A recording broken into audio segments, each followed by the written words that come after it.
I was in school when the West Indies Commission was empaneled, and there were people like Sir Sridhar Ramphal, Alistair McIntyre, and they came to Basti High, and they were speaking to us about the update on the regional integration agenda.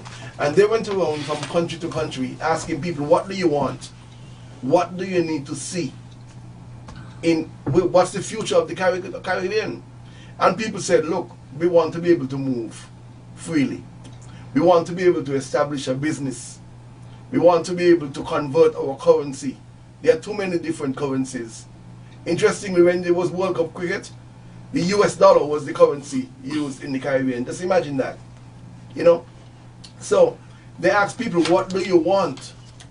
Do you want to have a teacher who can hardly speak English?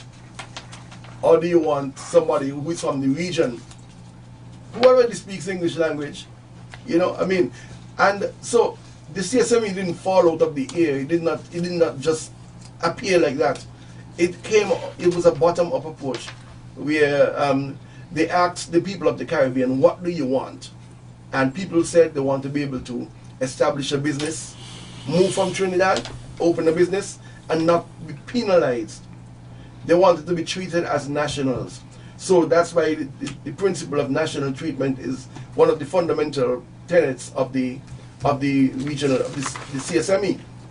So if you move from, let's say, Grenada to St. Kitts, you will pay the same business license as somebody who is from St. Kitts and Nevis. That is what we speak about when we talk about national treatment. You have the same passport, I mean the CARICOM passport.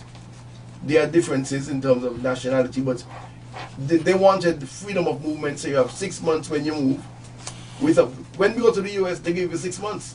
Why should you get 2 weeks when you move to another CARICOM country? You know, so these are the things we're talking about. Functional cooperation. Functional. These things can work, and they work already.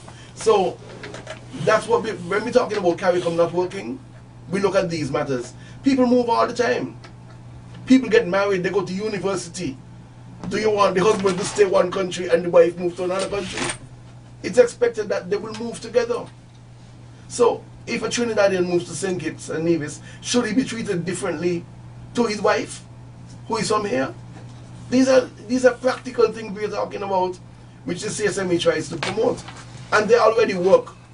So when people talking about CARICOM is not working, we like to point them to those things which already work. When they go to church, you accept their collection. You don't say, oh, you're a Trini, you're a Grenada. When you go to the shop, you don't ask them where you're from. The only place maybe a bank or whatever. But people want their lives to be facilitated, and CARICOM helps facilitate the lives of people in general. It helps. Let me ask you, Lesroy, would you want to leave St. Kitts and Nevis and go to work in Guyana and be able to remit funds back to St. Kitts when you look at an exchange rate of $1 to $2.70 and $1 to $220?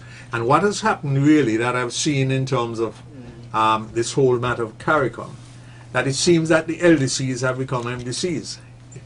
All right, in terms of our economic vitality and so on, and the prudence in terms of what we have done, fiscal prudence with respect to our economies. So we have to appreciate that we are moving to this top of the scale.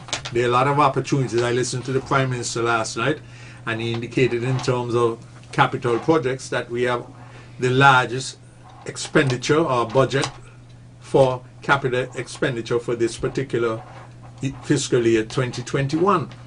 And so it means you're going to need people to not necessarily to come in. And that is why the problem I have with our people is that some of our people, not all, is that the opportunities exist for training, for skills training.